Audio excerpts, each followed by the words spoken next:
Hi guys! So, nakauwi na ako. Mag-unboxing tayo ngayon ng juicer. Bigay ng kuya ko. His gift for me.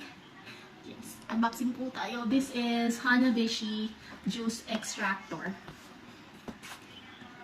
Ayan siya. So, naka-open na nga siya. Naka-open na nga po siya. May ganito po siya.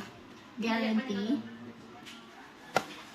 And ang kanyang manual, instruction. Here it goes! Ganito siya.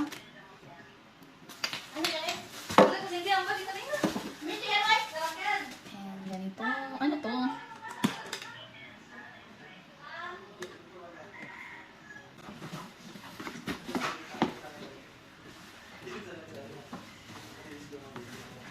Ito na siya, guys. Hindi naman pala siya ganun kabigat.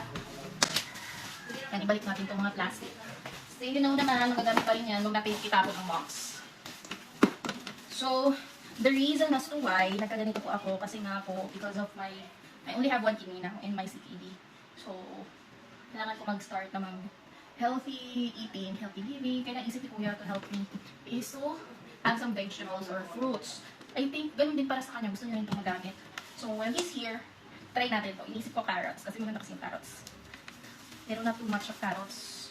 Siguro, carrots lang for 1 week, and then let's go with celery, apples. Ayaw niya matanggal, besh. Later na natin siya i-try, guys, kasi wala pa kami mga fruits, kakauwi lang namin galing hospital, di ba? So, baka bukas, meron na kami yung vegetables or fruits, try natin. At i-update ko na lang kayo. For now, unboxing lang tayo. So, ta-da! Ganyan siya, guys. Oh my gosh. And then, ito may lalagay yung whatever you want.